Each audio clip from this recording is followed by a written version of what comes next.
Hello friends, मैं हूं UM उस्मानी और आप देख रहे हैं हमारा चैनल यूएम इंस्टीट्यूट।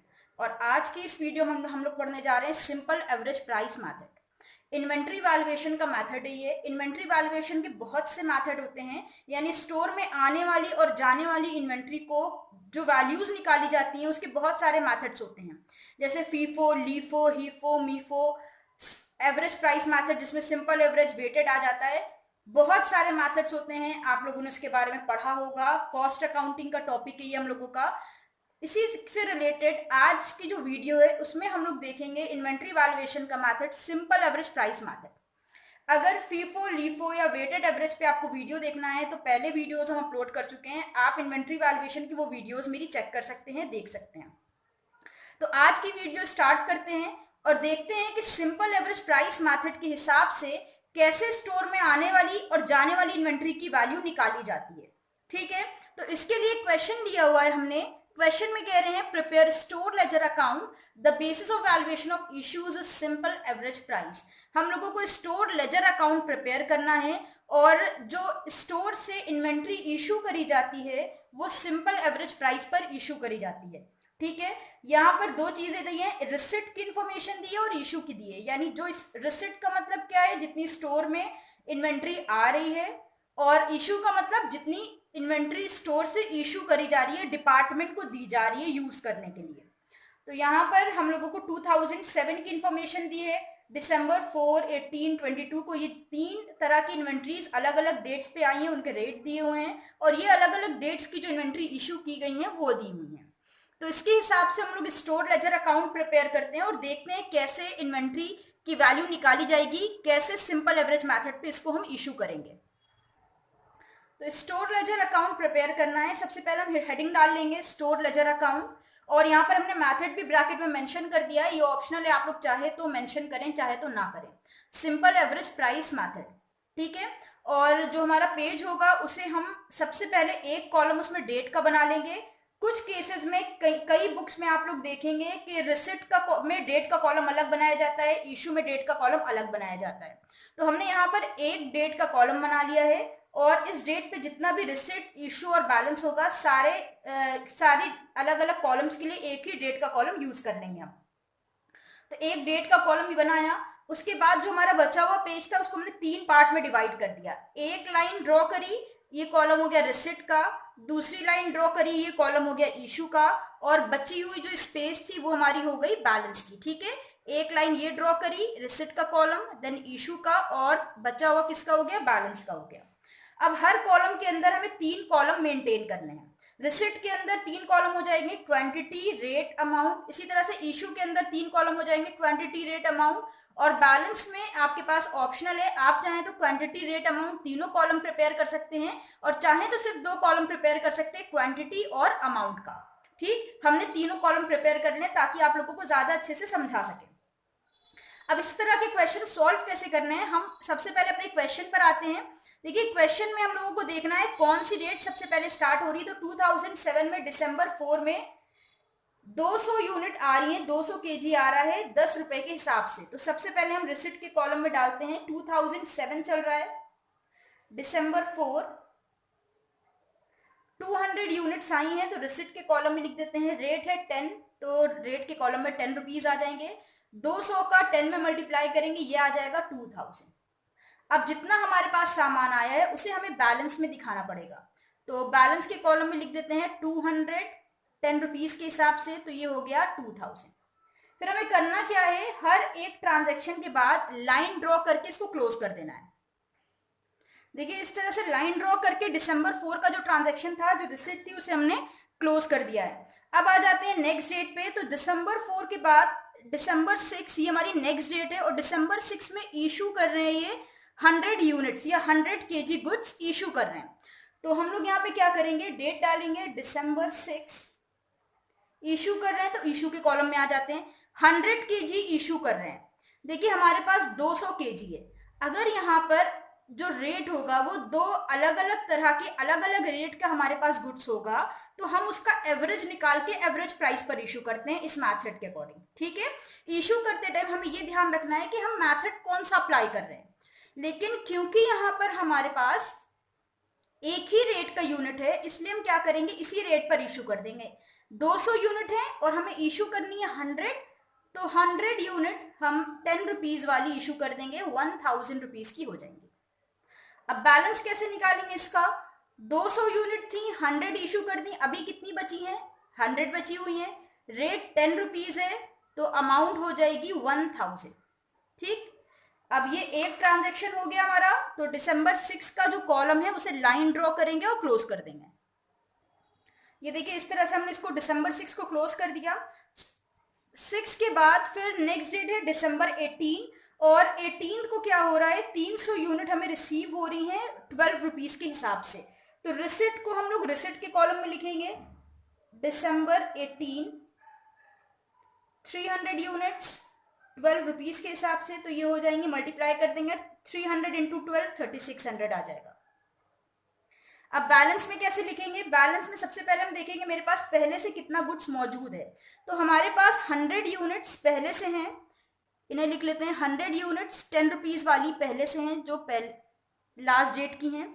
और अभी कितनी आ गई हैं, अभी आ गई हैं 300 यूनिट्स 12 रुपीज वाली, तो 3600 का ये गुड्स हो गया। ठीक, तो 18 दिसंबर को दो तरह के हमारे पास गुड्स आ गए, एक 10 रुपए वाला और एक आ गया 12 रुपीज वाला। अब इसको क्लोज कर देते हैं। फिर देखिए 18 दिसंबर के बाद 20 दिसंबर को 200 यूनिट इशू की जा रही हैं, तो 200 यूनिट ये इशू कर रहे हैं, हम इसको इशू के कॉलम में लिखते हैं, दिसंबर 20 200 यूनिट्स इशू करी जा रही हैं, तो क्वांटिटी के कॉलम में लिख देंगे, इशू में क्वांटिटी के कॉलम में आ जाएगा 200।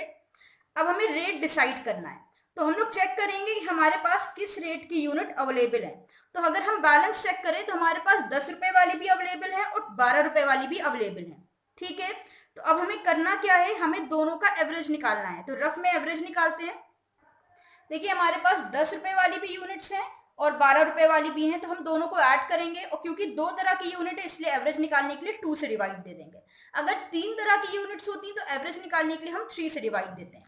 10 में 12 ऐड किया, कितना हो गया 22 डिवाइडेड बाय 2, ये आ गया 11, यानी 11 रुपए पर यूनिट के हिसाब से हम इसे इशू करेंगे।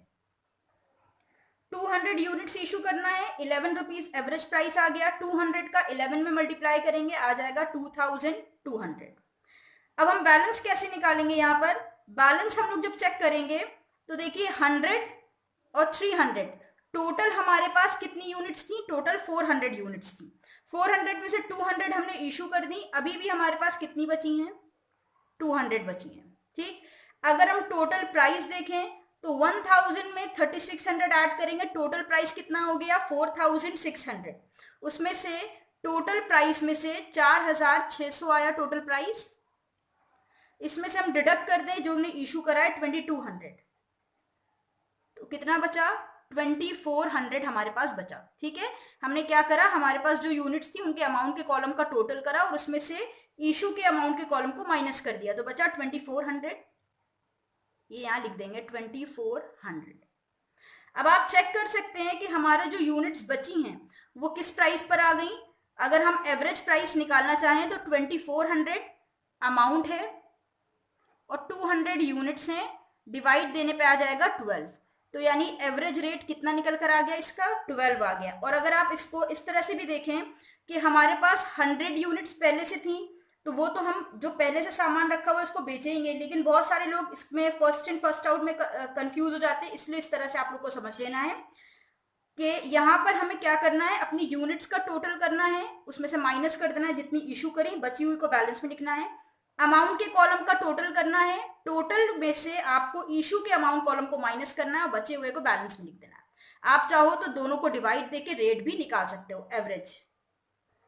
फिर 20 दिसंबर के बाद 22 दिसंबर है, 100 यूनिट्स आ रही हैं 16 रुपीज के हिसाब से, तो यहाँ पर लिख देते हैं हम लोग दिसंबर 22, 100 यूनिट्स आ रही हैं 16 रुपीज वाली, तो कितनी हो गई 1600 हो गई।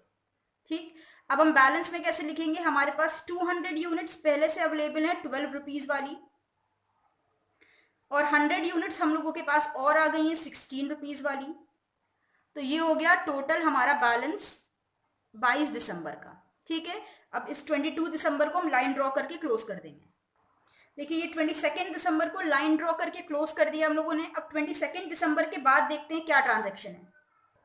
तो 22 दिसंबर के बाद 25 दिसंबर को 300 यूनिट्स इशू करी आ रही है। इशू के कॉलम में कितनी लिखी हैं? 300 यूनिट्स लिखी हैं। तो इन्हें इशू करते हैं। डेट लिखेंगे December 25, इशू कर रहे हैं तो इशू के कॉलम में लिख देंगे 300 यूनिट्स। अब हम चेक करते हैं हमारे पास कौन कौन सी यूनिट्स अवेलेबल हैं। तो हमारे पास जो यूनिट्स अवेलेबल है वो दो तरह की है, 12 रुपए वाली है और 16 रुपए वाली है। ठीक है, तो हम इनका एवरेज प्राइस निकालेंगे। हमारे पास 12 रुपीज वाली और 16 रुपीज वाली दो तरह की यूनिट्स अवेलेबल हैं। दोनों को ऐड करके 2 से डिवाइड दे देंगे। 12 में 16 ऐड किया, ये हो जाएगा 28। 2 से डिवाइड दे देंगे, आ जाएगा 14। तो 14 रुपीज एवरेज प्राइस आ गया है। एवरेज प्राइस पर हम इशू करेंगे। 300 यूनिट से एवरेज प्राइस हम लोगों ने 14 निकाल लिया है। मल्टीप्लाई कर देंगे 300 इंटू 14, ये आ गया 4200। अब हम चेक करेंगे। देखिए 200 प्लस 100 हमारे पास कितना बैलेंस था? 300 यूनिट का बैलेंस था, वो पूरी 300 हमने इशू कर दी। ठीक, तो यहाँ पे हमारे पास क्लोजिंग स्टॉक कुछ भी बैलेंस नहीं बचा। जब कुछ बैलेंस नहीं बचता तो क्लोजिंग स्टॉक लिख देंगे नील। ठीक है, अच्छा आपको ध्यान ये रखना है, अगर कुछ बैलेंस बचा होता तो उसे हम कैसे निकालते? यहाँ अमाउंट के कॉलम का टोटल करते और इस टोटल में से ये इशू के अमाउंट को माइनस कर देते। जो बचा होता वो यहाँ पर हमारा क्लोजिंग स्टॉक हो जाता। कोई अमाउंट नहीं बच रही तो यहाँ नील लिख देना है। नील लिखने के बाद अब हमें इस कॉलम का भी हम टोटल कर सकते हैं, यानी जो हमारे इशू का अमाउंट कॉलम है उसका भी टोटल कर सकते हैं। तो देखिए 3 अमाउंट है यहाँ पर, 1000, 2200 और 4200। इन तो तीनों का हम टोटल करते हैं। 4200 प्लस 22 ये हो जाएगा 6400 प्लस 1000 ये हो गया 7400। तो इशू कॉलम के अमाउंट का जो टोटल होता है इसे हम कहते हैं कॉस्ट ऑफ मटीरियल इशूड। अगर क्वेश्चन में आपसे कॉस्ट ऑफ मटीरियल इशूड पूछ रहा है तो आप क्या करेंगे? इशू के अमाउंट कॉलम का टोटल कर लेंगे और जो टोटल होगा ये आपका कॉस्ट ऑफ मटीरियल इशूड कहलाएगा। और अगर आपका कुछ बैलेंस बच रहा है तो ये क्लोजिंग स्टॉक कहलाएगा। ठीक है, तो ये थी हमारी आज की वीडियो जो सिंपल एवरेज प्राइस पर बेस्ड थी। अच्छा एक चीज और यहाँ पर हमें आपको बतानी थी कि अगर आप लोग चेक करें तो 2400 प्लस 1600 कितना बन रहा है? 4000 बन रहा है। बट यहाँ पर हमारी इशू प्राइस आ रही है 4200, यानी वो 300 यूनिट जो 4000 रुपए की थी इशू कितने में करी? 4200 में। तो यहाँ डिफरेंस कितना आ गया? 200 रुपए का आ गया।